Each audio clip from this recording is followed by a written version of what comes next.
ആയില്യം നക്ഷത്രത്തിൽ ജനിച്ച പെൺകുട്ടികൾ വളരെ ശ്രദ്ധിക്കേണ്ടതാണ്. ആയില്യം നക്ഷത്രം ഒരുപാട് മുട്ടറ്റ മുടിയുള്ള പെൺകുട്ടികളുടെ ജീവിതം എടുത്ത് നോക്കും, മഹാദുരന്തമായിരിക്കും. നമസ്കാരം. ഒരു ഭരണകൂടത്തിൻ്റെ മാറ്റം കഴിഞ്ഞിട്ടുള്ള സമയമാണ്. അധികാരം എന്ന് പറയുന്നത് ഭ്രാന്ത് പിടിച്ചവരുടെ ഒരു ലോകമാണ്. അധികാരവും സമ്പത്ത് പ്രശസ്തി ഒക്കെ തന്നെ എല്ലാ മനുഷ്യനും ആഗ്രഹമുള്ളതാണ്. അധികാരം കൈപ്പറ്റി കഴിഞ്ഞാൽ അവിടുന്ന് ഇറങ്ങുക എന്നുള്ളതൊരു വലിയ പ്രയാസമാണ്, അത് ദുഃഖമാണ്. പക്ഷെ അധികാരത്തിലേക്ക് ചെന്ന് കയറാൻ ഒരു ഭാഗ്യം വേണം. ചക്രവർത്തി യോഗമുണ്ട്, രാജയോഗമുള്ളവർക്ക് അതൊക്കെ നടക്കും. പക്ഷെ രാജയോഗമുള്ള കാലത്ത് ഇതിനൊരു അവസാനമുണ്ടെന്ന്, ആ രാജയോഗം കഴിയുമ്പോൾ ഒരു പതനമുണ്ടെന്ന് വിചാരിക്കുന്നത് വളരെ നല്ലതാണ്. അത് രാഷ്ട്രീയത്തിലാണെങ്കിലും സിനിമയിലാണെങ്കിലും ഒക്കെ അത് തന്നെയാണ്.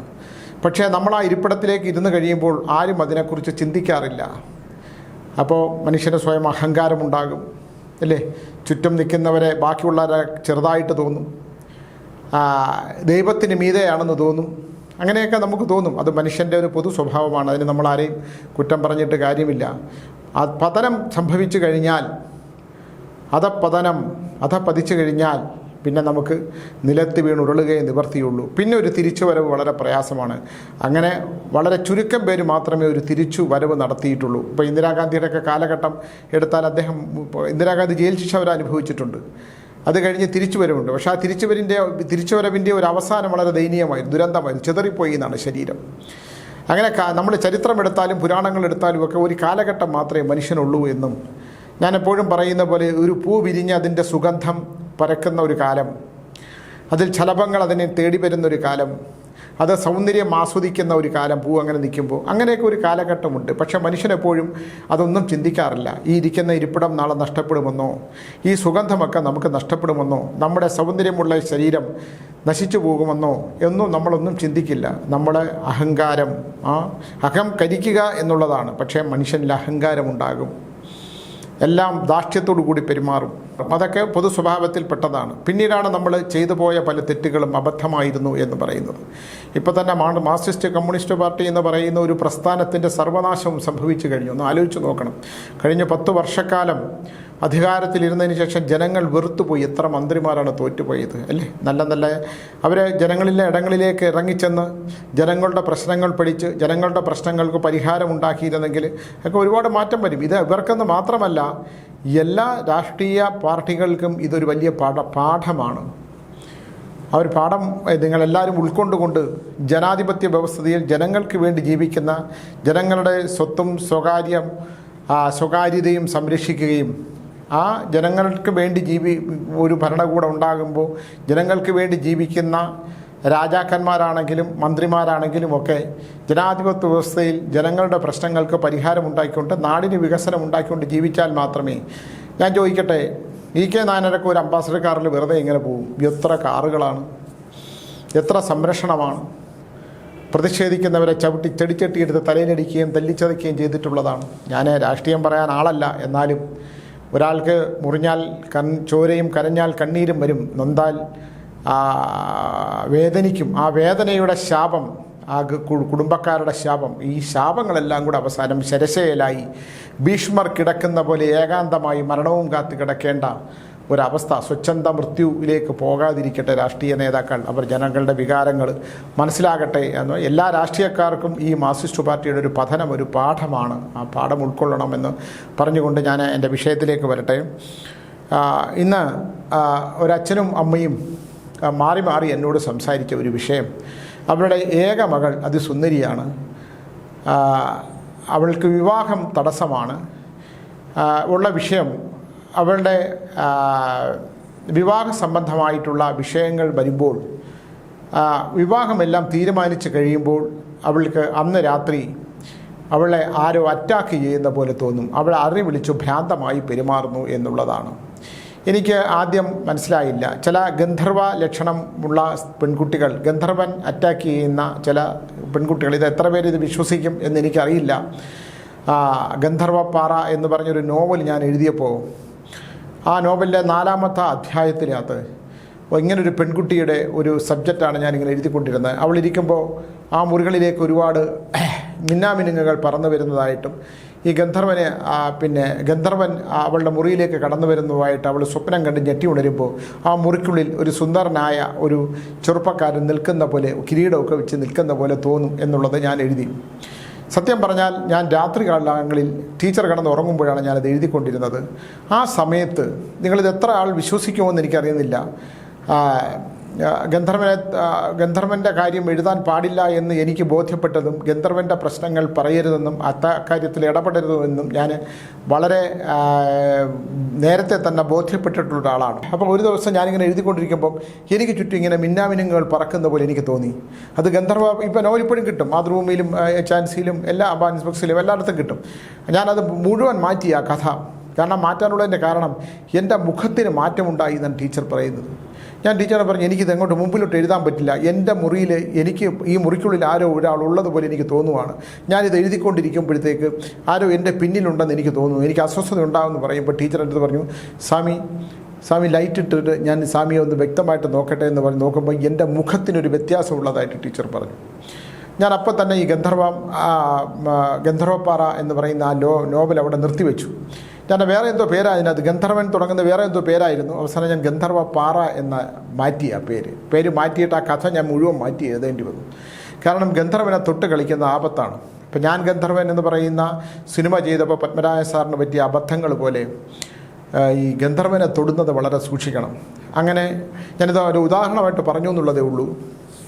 അപ്പോൾ എന്ത് പറ്റിയെന്ന് പറഞ്ഞാൽ എനിക്ക് മനസ്സിലായി ഈ പെൺകുട്ടിക്ക് എന്തോ ഒരു അറ്റാക്ക് ഉണ്ടാക്കുകയാണെന്ന്. ഞാൻ ആ പെൺകുട്ടിയോടൊന്ന് സംസാരിച്ചു.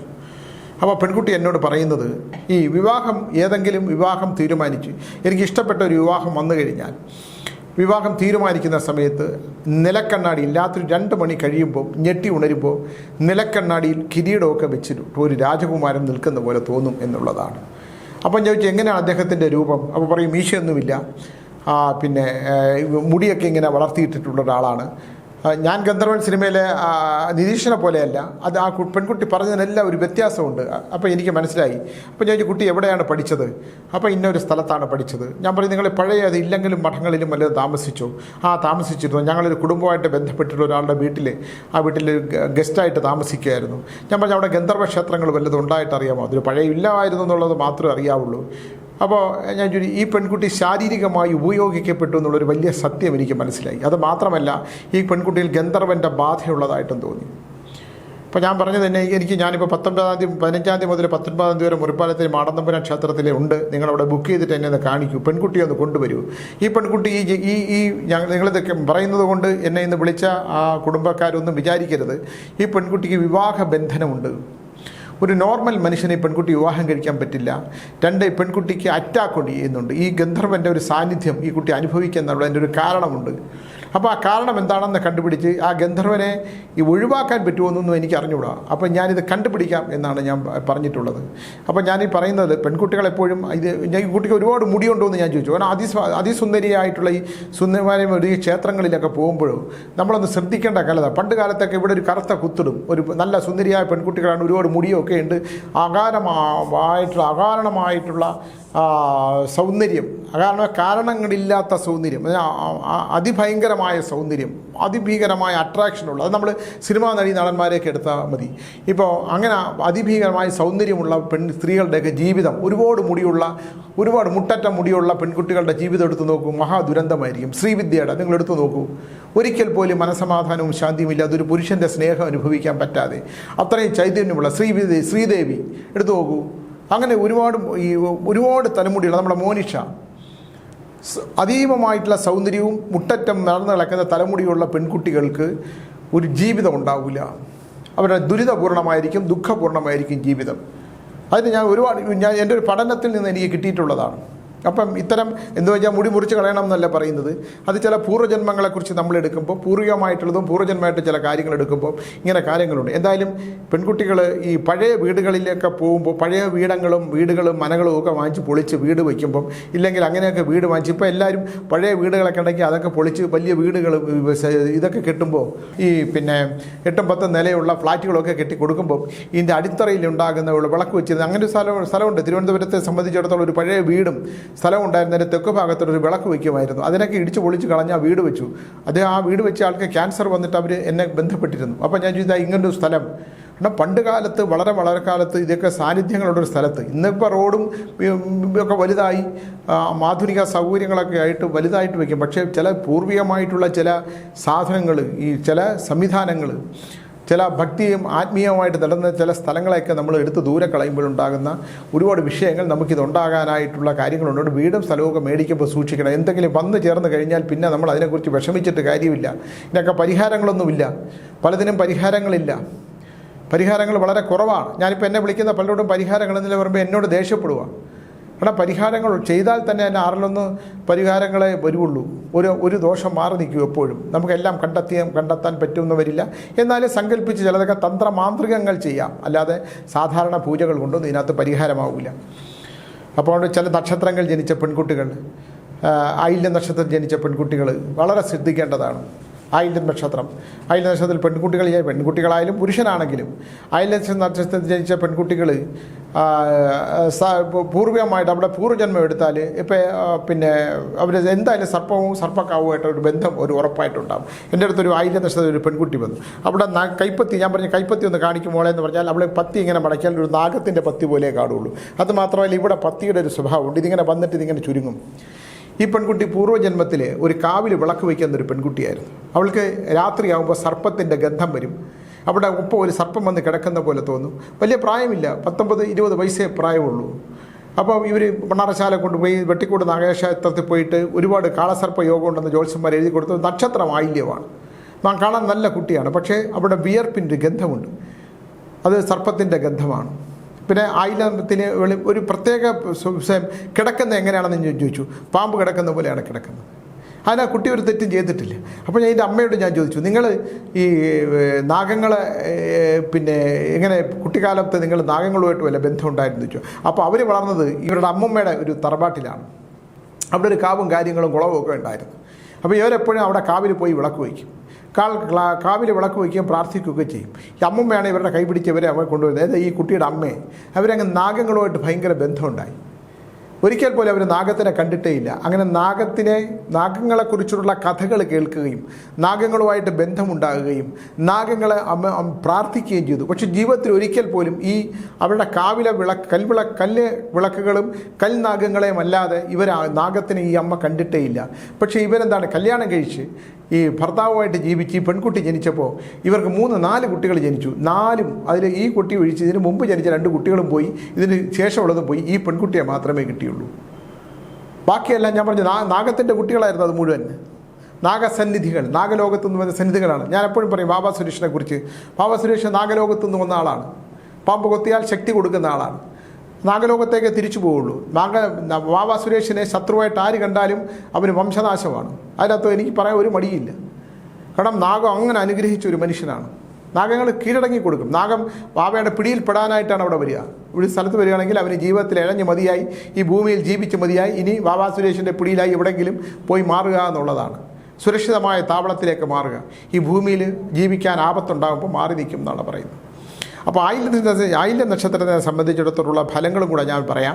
ആയില്യം നക്ഷത്രക്കാർക്ക് സർപ്പാരാധനയും സർപ്പാനുഗ്രഹങ്ങളും ഒക്കെ ഉണ്ടെങ്കിലും ആയില്യം നക്ഷത്രത്തിൽ ജനിച്ചാൽ ആയിരം മുടിഞ്ഞു പോകുന്ന ആൾക്കാർ പറയുന്നു അപ്പുറത്തെ വീട്ടിൽ അതുകൊണ്ട് മുള വെച്ച് പിടിപ്പിക്കണം എന്ന് പറയും. അപ്പുറത്ത് ഒരു ആയില്യം കാര്യമുണ്ട്. അത്തരം വിശ്വാസങ്ങളൊന്നും എനിക്കില്ല. പക്ഷേ ആയില്യം നക്ഷത്രം ഇപ്പോൾ ശ്രദ്ധിക്കേണ്ട ഒരു കാലഘട്ടം എന്ന് പറഞ്ഞാൽ, നമ്മളിപ്പോൾ നാഗത്തിനെ ജപിക്കാനും നാഗാരാധന നടത്തിയാലും അതിന് ശക്തി കൂടും. പിന്നെ കോപം അടക്കാൻ കഴിയുന്ന ഒരവസ്ഥ ഉണ്ടാവില്ല. അത് പുരുഷനായാലും സ്ത്രീയാണെങ്കിൽ പോലും. കഴിഞ്ഞ ഒരു കാലഘട്ടത്തിലുണ്ടാകുന്ന കുറച്ച് ദോഷകാലം ഉണ്ടായിരുന്നു.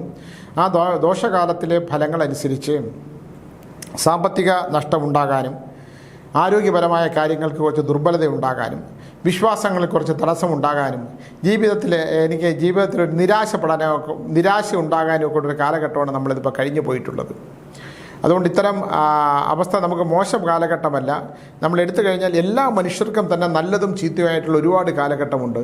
നമ്മൾ ഈ കർണേക്ഷ ഉപാസനയോട് പറയുമ്പോൾ ഞാൻ നല്ലതും ചീത്തയും കൂടെ പറയും. രാജയോഗമുള്ള കാലത്ത് പോലും പിന്നെ ഈ ദോഷങ്ങളും കൂടെ പറഞ്ഞു പോകണം. എനിക്ക് നല്ല കാലമാണ് എന്ന് വിചാരിച്ച് ഇരുട്ടത്തോടെ ഇറങ്ങി നടന്നാൽ പാമ്പ് ഇണചേരുന്ന സമയത്ത് പാമ്പുകൾ ആയില്യം നക്ഷത്രക്കാരോടുള്ള പാമ്പ് ഇണചേരുന്ന സ്ഥലത്തൂടെ സഞ്ചരിക്കാൻ വെറുതെ തോന്നും. നമ്മൾ ഈ സ്ഥലത്തൂടെ ഇങ്ങനെ പൊയ്ക്കൊണ്ടിരിക്കുകയാണ്, പാമ്പ് ഇണചേരുന്ന ചില സ്ഥലങ്ങളുണ്ട്, ആ സ്ഥലത്തേക്ക് കടന്നു പോകാൻ തോന്നും. അതുവഴിയൊക്കെ പാമ്പ് കൊത്തത്തൊന്നുമില്ല, പക്ഷെ അതൊരു ആകർഷണത ഉണ്ടാകാനുള്ള സാധ്യതയുണ്ട്. ഈ ദാമ്പത്യത്തിൽ കുറച്ച് ബുദ്ധിമുട്ടുണ്ടാകുന്ന ഒരു കാലഘട്ടമുണ്ട്. പുരുഷനാണെങ്കിലും സ്ത്രീയാണെങ്കിലും അസ്വസ്ഥതകൾ ഉണ്ടാകും, കുറച്ച് അസ്വസ്ഥത ഉണ്ടാകുന്ന ഒരു കാലഘട്ടമാണ് ഇപ്പോഴുള്ളൊരു കാലഘട്ടമാണ്. ഒരു 30 ദിവസത്തേക്ക് ഒന്ന് സാമ്പത്തിക ഡീലിംഗ് ശ്രദ്ധിക്കണം, വാഹനങ്ങളൊന്ന് ശ്രദ്ധിക്കണം. ആരോഗ്യപരമായിട്ടുള്ള തലയ്ക്ക് പെരുപ്പുണ്ടാകുന്നത്, തലയ്ക്ക് പെട്ടെന്നൊരു ഭണം, കഴുത്തിന് മുകളിലോട്ട് ഭണം ഉയർത്തുന്ന പെരുപ്പ് പെട്ടെന്നുണ്ടാകുക, ദന്തത്തിന് ക്ഷയവും കണ്ണുകൾക്ക് ദോഷവും ഉണ്ടാകുന്ന കാലഘട്ടം. തലയുടെ ഒരു പോർഷനിൽ മാത്രം പെരുപ്പ് വരിക, ഒരു വശം മാത്രം. അതുകൊണ്ട് മൃത്യു സംബന്ധിച്ച വിഷയങ്ങളൊന്നുമില്ല. ഈ ഹൃദയത്തിൻ്റെ ഇതൊന്ന് കൂടും, സംഘർഷം കൂടുന്ന ഒരു കാലഘട്ടമാണ് ഈ വരാൻ പോകുന്ന 30 ദിവസം ആയില്യം നക്ഷത്രത്തിന്. അപ്പോൾ അതുകൊണ്ട് നിങ്ങൾ സർപ്പമന്ത്രം ജപിക്കേണ്ട, അതിൻ്റെ ശക്തി കൂടത്തേ ചെയ്യുള്ളൂ. ഓം നമ ശിവായ വേണമെങ്കിൽ ജപിക്കാം. പിന്നെ ക്ഷേത്ര ദർശനങ്ങളാകാം, ഒന്നുമില്ലെങ്കിലും യാതൊരു കുഴപ്പമില്ല. പിന്നെ മറ്റ് നമ്മളെ ഏറ്റവും വേണ്ടപ്പെട്ടവരോട് എന്തെങ്കിലും രഹസ്യങ്ങൾ പറഞ്ഞിട്ടുണ്ടെങ്കിൽ അത് ശത്രുഭാവത്തിൽ വരാം. മനസ്സ് തുറന്ന് ആരോടെങ്കിലും സംസാരിച്ചിട്ടത് അസ്ത്രമായി തിരിച്ചു വരാം. മനസ്സ് തുറന്ന് സംസാരിക്കണം. പിന്നെ രഹസ്യങ്ങൾ സൂക്ഷിക്കാൻ ഇന്ന് പഠിക്കുന്നത് വളരെ നല്ലതായിരിക്കും. എല്ലാ കാര്യങ്ങളും എല്ലാവരോടും തുറന്നു പറഞ്ഞാൽ അത് ബുദ്ധിമുട്ടാവും. സംശയ രോഗത്തിൻ്റെ ഒരു കാലഘട്ടമാണ്. 30 ദിവസത്തെ സംശയങ്ങളുണ്ടാകും എല്ലാ കാര്യത്തിനകത്തും. ഭർത്താവാണെങ്കിലും ഭാര്യയാണെങ്കിലും ദാമ്പത്യത്തിനകത്ത് ചില അസ്വസ്ഥത ഉണ്ടാകുക, കുട്ടികളുടെ കാര്യത്തിൽ ചില വിഷമതകൾ ഉണ്ടാകാനും ഒക്കെ ഉള്ള കാര്യങ്ങളാണ് ഇപ്പോൾ നിലവിലുള്ളത്. ഒന്ന് ശ്രദ്ധിക്കേണ്ട ഒരു കാലഘട്ടമാണ്. വാഹനങ്ങൾ പുറകിലോട്ട് എടുക്കുമ്പോൾ സൂക്ഷിക്കണം. പുറകിലോട്ട് വാഹനം എടുക്കുമ്പോൾ ഈ കഴുത്തിന് ചെറിയ വേദന ഉണ്ടാകാനുള്ള സാധ്യതയുണ്ട്. കഴുത്ത് തിരിക്കാനുള്ളൊരു ബുദ്ധിമുട്ടുള്ളത് കൊണ്ട് വളരെ ശ്രദ്ധിക്കണം. വാഹനം ഉള്ളവർ, കടബാധ്യതയുള്ളവർ, കടം തീർക്കാൻ പറ്റുന്നത് നോക്കണം. ലോൺ ഫെസിലിറ്റി കൊടുത്തിട്ടുണ്ടെങ്കിൽ ലോൺ പാസ്സാവുമെങ്കിൽ തിരിച്ചടയ്ക്കാനുള്ള ബുദ്ധിമുട്ടുണ്ടാകും. ആരോഗ്യമായ മുട്ടിന് ക്ഷതമുണ്ടാകാം, കാൽമുട്ടുകൾക്ക് ക്ഷതം, അരയ്ക്ക് താഴോട്ട് രോഗാവസ്ഥ, ഭണം, അരയ്ക്ക് താഴോട്ട് രോഗാവസ്ഥ. ഭർത്താവ്, സ്ത്രീ, ആയില്യമുള്ള പെൺകുട്ടിയാണെങ്കിൽ ഭർത്താക്കന്മാരുമായിട്ട്, മക്കളുണ്ടെങ്കിൽ മക്കളുമായിട്ട് വഴക്കൂടാതിരിക്കാൻ ശ്രമിക്കണം. പെൺകുട്ടികൾക്ക് ആയില്യ നക്ഷത്രമുള്ള സ്ത്രീകൾക്ക് പെൺകുട്ടികളുണ്ടെങ്കിൽ പെൺകുട്ടികളുമായിട്ട് ശത്രുത ഉണ്ടാവാതിരിക്കാൻ നോക്കണം. നമ്മൾ കുറച്ചൊന്ന് നാവടക്കുന്ന വളരെ നല്ലതായിരിക്കും. വായിലൊന്ന് എന്തെങ്കിലും വിളിച്ചു പറഞ്ഞു കഴിഞ്ഞാൽ അത് മക്കൾ തിരിച്ചു നല്ല പറയുന്നു മാത്രമല്ല, അത് ശത്രുഭാവത്തിൽ കിടന്ന് പിന്നീട് നമുക്ക് ദോഷം, വിഷം തുപ്പുന്ന കാലം, അത് വിഷാംശം നിൽക്കുന്നൊരു കാലമാണ് ഈ വരാൻ പോകുന്നൊരു 30 ദിവസം. അതുകൊണ്ട് അത്തരം കാര്യങ്ങളൊക്കെ ഒന്ന് ശ്രദ്ധിക്കുന്നതാണ്. വീട് വയ്ക്കാൻ ആഗ്രഹിക്കുന്നവർക്ക് വീട് നോക്കിയെടുത്തിട്ട് ഉത്തമമായിട്ട് ആരെങ്കിലും കണ്ടതിന് ശേഷം മാത്രമേ എടുക്കാവുള്ളൂ.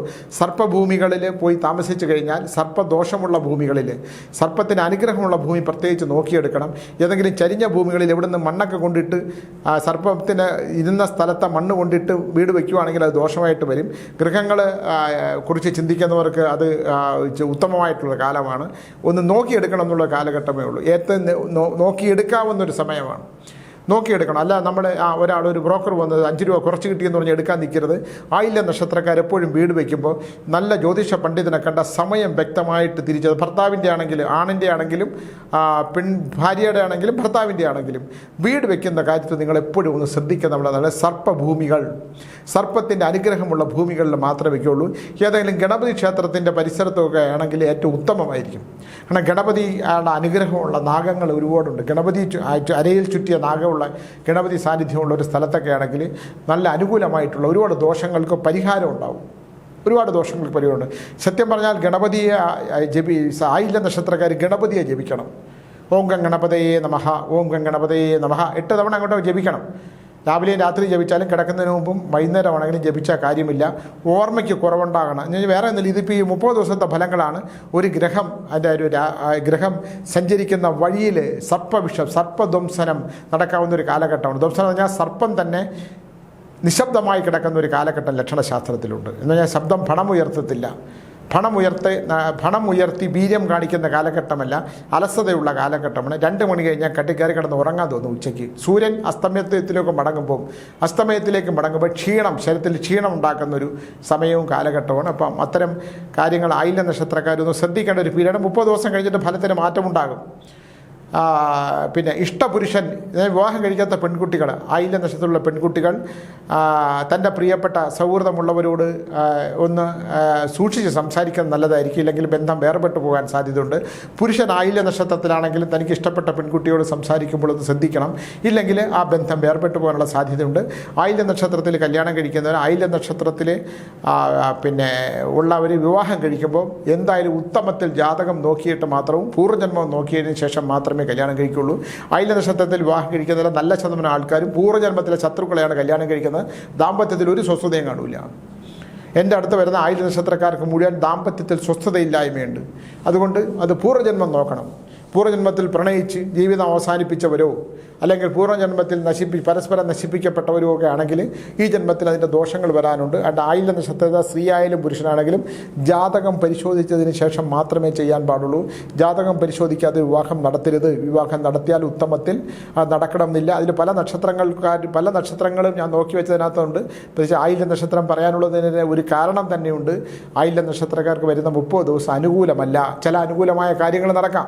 എന്ന് വിചാരിച്ചാൽ നാളെ പോയി ഒരു ലോട്ടറി എടുത്ത് ലോട്ടറി അടിക്കുമ്പോൾ സ്വാമി പറഞ്ഞില്ലേ ഇത് കൊള്ളൂല്ല, 30 ദിവസം അപകടകരമായ ദിവസമാണ്, എന്നിട്ട് ഞാൻ ലോട്ടറി അടിച്ചപ്പോൾ എനിക്കിത് 50 രൂപ അടിച്ചില്ലേ ഇല്ലെങ്കിൽ 1 കോടി രൂപ അടിച്ചില്ലേ എന്ന് പറഞ്ഞാൽ എനിക്കൊന്നും പറയാനില്ല. അത് സംഭവിക്കാം. രാജയോഗവും ആ രാജയോഗത്തോടൊപ്പം ദൈവവും പിശാചും ഒരുമിച്ച് കൈപിടിച്ച് നടക്കുന്ന ഒരു കാലഘട്ടത്തിലൂടെയാണ് ആയില്യ നക്ഷത്രം പോകുന്നത്. വളരെ ശ്രദ്ധിക്കണം.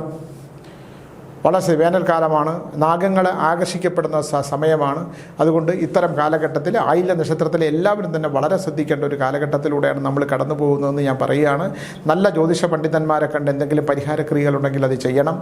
വിവാഹം എടുക്കുന്നവർ ഈ ഒരു 30 ദിവസം കഴിഞ്ഞതിന് ശേഷം മാത്രമേ എന്തെങ്കിലും ഒരു തീരുമാനം എടുക്കാൻ പാടുള്ളൂ.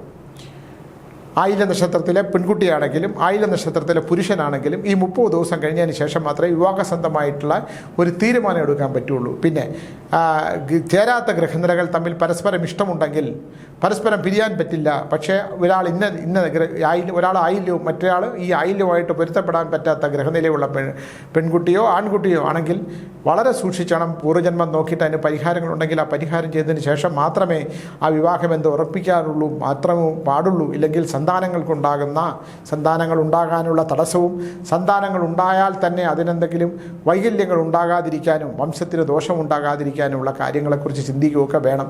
വളരെ ശ്രദ്ധിക്കണം അത്തരം കാര്യങ്ങളെന്ന് ഞാൻ പറയുകയാണ്. ആയില്യം ശ്രദ്ധിക്കേണ്ട കാലമാണ്. ആയില്യം നാഗങ്ങളുടെ ശക്തമായിട്ടുള്ള ആയില്യം ദിവസം നമ്മൾ പരിഹാരക്രിയകളൊക്കെ ക്ഷേത്രത്തിൽ വിശ്വാസത്തിൻ്റെ ഭാഗമായിട്ട് ചെയ്യുന്നത് നല്ലതാണ്. എന്നാൽ എൻ്റെ അടുത്ത് ഒരാൾ ചോദിച്ച പോലെ ഞാൻ ആയില്യ നക്ഷത്രമാണ് സ്വാമി, എൻ്റെ സുഹൃത്ത് മുസ്ലിം സമുദായത്തിൽപ്പെട്ടവരും ക്രിസ്ത്യൻ സമുദായത്തിൽപ്പെട്ടവരും ഒക്കെ ഉണ്ട്, അവർക്കൊന്നും ഒരു കുഴപ്പമില്ലല്ലോ എന്ന്. അവർക്കെല്ലാം കുഴപ്പമുണ്ട്. ഞാനത് എടുത്തിട്ടുണ്ട്. ഞാൻ മുസ്ലിം സമുദായത്തിൽപ്പെട്ട സഹോദരന്മാർ കൊണ്ടുവരുമ്പോഴും ഞാൻ ജാതകം നോക്കുമ്പോൾ ഉത്തമത്തിലല്ലാത്ത ദാമ്പത്യങ്ങൾ തകരാറിലാണ്. ഭാര്യയുടെ ഭർത്താവിൻ്റെ ജാതകം നോക്കുമ്പോൾ ഉത്തമത്തിലാണെങ്കിൽ ഉത്തമത്തെ ജീവിക്കും. ക്രൈസ്തവ സമൂഹത്തിലുള്ളവരുടെ സഹോദരന്മാരും വരുമ്പോൾ നോക്കുമ്പോഴും ഉത്തമത്തിലാണ്. അതുകൊണ്ട് അവർ ഉത്തമമായിട്ട് ജീവിക്കുന്നവരുടെ എല്ലാ ഗ്രഹനിലകളും ജാതകപ്പൊരുത്തങ്ങളും പൂർവ്വജന്മങ്ങളും ഒക്കെ ഉത്തമത്തിൽ തന്നെയായിരിക്കും. അതല്ലാത്തതൊക്കെ ദോഷം തന്നെയാണ്. നമ്മളിത് വിശ്വസിച്ചാലും ഇല്ലെങ്കിലും വിശ്വസിക്കുന്നവർക്ക് വിശ്വസിക്കാം. വിശ്വസിക്കുന്ന ആർക്ക് സാമിക്ക് ഭ്രാന്താണ് വല്ലതൊക്കെ വന്നിരുന്ന DNA ഇരുന്ന് പറയുന്നതാണ്. ഇതൊക്കെ ആര് വിശ്വസിക്കണം എന്നൊക്കെ ചോദിച്ചാൽ എനിക്കൊന്നും പറയാനില്ല. ഞാൻ മനുഷ്യർക്ക് നല്ലതുണ്ടാകണം, നന്മയുണ്ടാകണമെന്ന് മാത്രമേ ആലോചിക്കുന്നുള്ളൂ. എന്തെങ്കിലും തെളിവാണെങ്കിൽ ഞാൻ ഇപ്പോൾ ഒരുപാട് പേര് വിളിക്കുമ്പോൾ ഞാൻ പറയും തെളിവാണെങ്കിൽ പറഞ്ഞു തരാം, ഈ നമ്പറിൽ ബുക്ക് ചെയ്തോളൂ, അവിടുത്തെ 1000 രൂപ അമ്പലത്തിൽ കൊടുക്കണം, 1 രൂപ നാണയം എനിക്കും തരണം, ഞാൻ ഫലമുള്ളത് തെളിയുന്ന പറഞ്ഞു തരാം. തെളിഞ്ഞില്ലെങ്കിൽ ഒന്നും ചെയ്യേണ്ട ആവശ്യമില്ല, എനിക്കൊന്നും പറയാൻ പറ്റില്ല. അതുകൊണ്ട് ദൂരെ നിന്നൊക്കെ വന്നാൽ ബുദ്ധിമുട്ടി വന്നാൽ നിങ്ങളൊന്നേക്ക് അടുത്തുള്ള ആരെങ്കിലും കാണണം എന്ന് ഞാൻ വളരെ വ്യക്തമായിട്ടും വളരെ സത്യസന്ധമായിട്ടും പറയുന്നുണ്ട്. തെളിയുന്നതൊക്കെ പറഞ്ഞു തരാം. പിന്നെ പറയുന്നതൊന്നും തെറ്റില്ല, അത് 100%. പരിഹാരം ചെയ്താൽ അതിന് പരിഹാരം തന്നെയാകും. ഇപ്പം ഞാൻ കഴിഞ്ഞ ദിവസം ചെയ്ത വീഡിയോസിൻ്റെ അടിയിലൊക്കെ നിങ്ങൾ വായിച്ചു നോക്കിയാൽ അറിയാം പറഞ്ഞതിൻ്റെ കാര്യങ്ങളും പറഞ്ഞത് സംഭവിച്ചിട്ടുള്ളതും അതൊക്കെ സ്വാമി അത് സത്യമായി സംഭവിച്ചിട്ടുള്ളതും ഇതെല്ലാം ആൾക്കാർ എൻ്റെ കമൻറ്റായിട്ട് താഴെ വന്ന് എഴുതുന്നുണ്ട്. അതൊക്കെ ദൈവത്തിൻ്റെ കൃപ കൊണ്ട് എനിക്ക് പറയാൻ സാധിക്കുന്നതാണ്. ദൈവകൃപയുള്ളിടത്തോളം കാലവും ദൈവത്തിൻ്റെ അനുഗ്രഹമുള്ളിടത്തോളം കാലം ഇന്ന് ഈ നിമിഷം ഞാനിവിടെ ജീവിച്ചിരിക്കുന്നു. നാളെ ഉണ്ടാകും എന്നുള്ളതിന് നമുക്കൊരു ഉറപ്പുമില്ലല്ലോ, അല്ലേ? നമ്മളെല്ലാം ഈ ഭൂമിയിൽ നിന്ന് ദൈവം വിളിക്കുമ്പോൾ പോയേ പറ്റൂ. ദൈവം വിളിക്കുന്നൊരു കാലം എന്നാണെന്നും അറിയില്ല. അതുവരെ ഞാൻ DNA ചാനലിൽ വന്നിരുന്ന ഇത്തരം കാര്യങ്ങൾ എനിക്കറിയാമെന്നുള്ളത്, എനിക്ക് മനസ്സിലാക്കാൻ പറ്റിയിട്ടുള്ളത്, ദൈവം എനിക്ക് പകർന്നു തരുന്നത്, എൻ്റെ ഗുരുക്കന്മാർ എനിക്ക് പകർന്നു തന്നത്, എൻ്റെ കുടുംബത്തിലെ യോഗീശ്വരന്മാർ എന്നെ അനുഗ്രഹിച്ചിട്ടുള്ളത്, ഞാൻ കണ്ടുള്ള മഹാസിദ്ധന്മാരും മഹായോഗികളും എന്നിലേക്ക് പകർന്നു തന്നതൊക്കെ ഞാൻ ജനങ്ങളിലേക്ക്, എൻ്റെ പ്രിയപ്പെട്ടവരിലേക്ക് പകർന്നു തരികയാണ്. ആർക്കും ഒരു ദോഷം ഉണ്ടാകരുത്, എല്ലാവർക്കും നന്മയുണ്ടാകട്ടെ എന്ന് പറഞ്ഞുകൊണ്ട് നിർത്തുന്നു. നന്ദി, നമസ്കാരം.